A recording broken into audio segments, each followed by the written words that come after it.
And now, here queen to c2 might be the better option for white, keeping an eye on the c4 central pawn as well as covering the second rank. Because let's suppose if black goes for g4, attacking this knight, now comes knight to h4.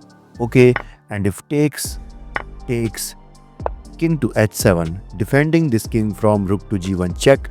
But here white can go for rook to f3, which pins this knight. And let's suppose if black brings his rook to g8, now white can bring his knight back to c4. But this is because let's suppose if black decides to go for any move like knight to h5, getting out from this pin, now comes knight to e3. And with this, you can see white knights are well coordinated and ready to attack the black king in the future.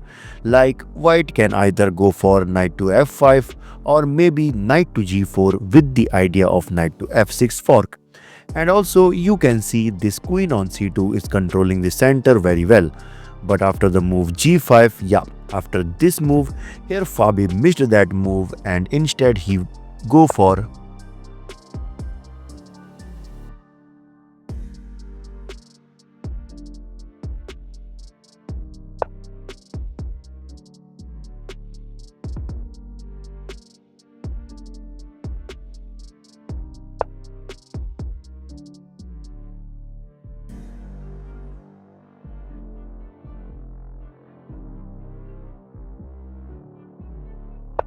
And you can see in the next move, black is now threatening to capture this pawn on h3 so that he can capture the f2 pawn by rook takes f2.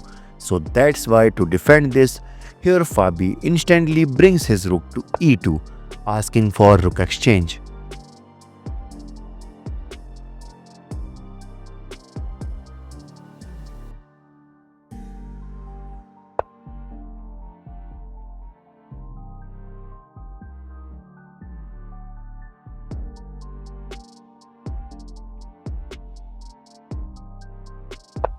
Okay, so here it's better for black to just go for h5, supporting the pawn on g4, but instead here Carlsen made a small inaccuracy by exchanging the rooks, which is a slight inaccuracy because as black, he was creating strong pressure over this second rank. But by exchanging the rooks, now you can see white has now neutralized all the pressure of black, and you can see after simply queen takes a2, uh, now, okay, so now it's better for black to just capture this pawn on h3 so that he can ruin the pawn structure of of white. But instead, here Carlsen goes for king to h7, which is a big mistake because now Fabi instantly pushed his pawn to h4.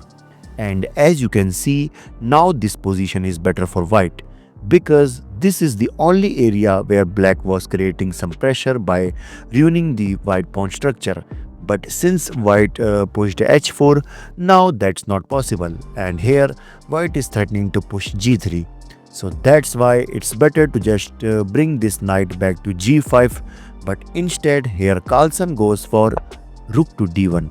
And now white can continue this game by just pushing g3, attacking this knight. And let's suppose if this knight goes back to h5, now comes queen to c2, attacking this rook. And after this rook goes back to d8, rook to d3, asking for rook exchange. But why? This is because if takes, and in the next move, white will go for queen to d2, targeting this pawn on h6, supported by this knight. And by this, you can see this position is completely winning for white. But after rook to d1, here Fabi obviously missed that and he goes for knight to c4. And here black can consider the move queen to d7 so that he can support this rook and create a battery. But instead here Carlsen goes for a check, which is a mistake.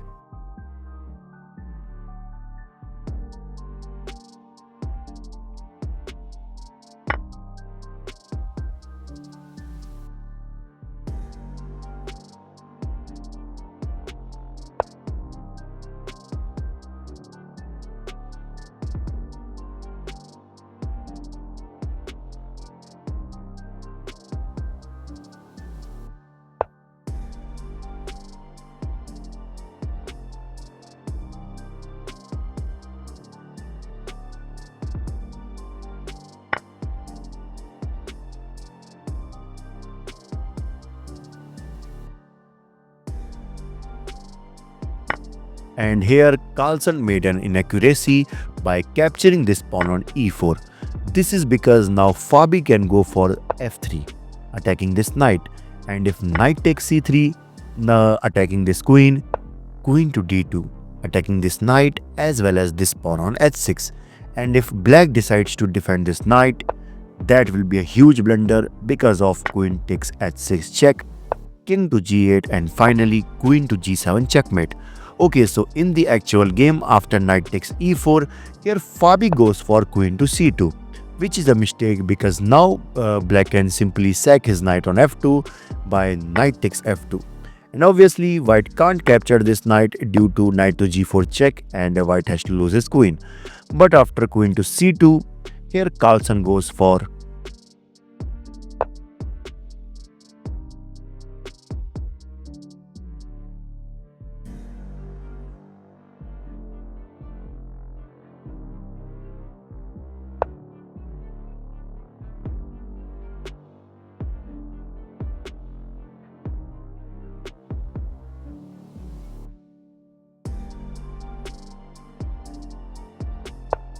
And now to win this game, here Fabi just has to find the move knight to d6, taking benefit of this pinned knight. And let's suppose if queen takes h4 check, king to g1, and you can see there is no way for black to guard this knight on e4. But after queen to g4, here Fabi goes for knight takes e5.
And now knight to g4 is recommended for white with the idea of knight to e5, which attacks this queen, and you can see the placement of both knights.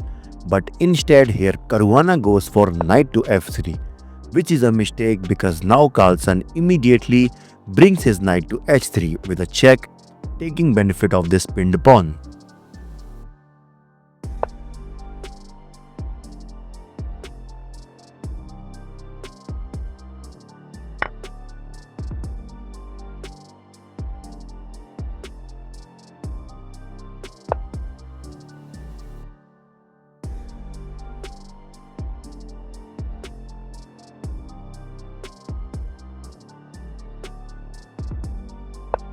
Okay, so now queen to d7 might be the better option for white so that he can target these queenside pawns, but instead Fabi goes for.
And now here Fabi must consider bringing this king towards the queen side pawns, but instead here Fabi made a mistake by pushing this pawn to g4. And here Carlsen can go for knight to d2, which targets this pawn on c4, but instead he decides to push c5. Okay, and now b5 by Caruana, asking for pawn exchange, but Carlsen simply goes for knight to d6. And now capturing this pawn on a6 might be the better option. This is because after takes, so that he can go for knight to d5, targeting this pawn on a6, and this game will close to equal. But in the actual game, after knight to d6, here Fabi made a mistake by pushing b6.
And in this position, Fabiano Caruana resigned because, as you can see, here black is 3 pawns up, which cannot be stopped by white king. This is your host Bison signing off. Bye bye.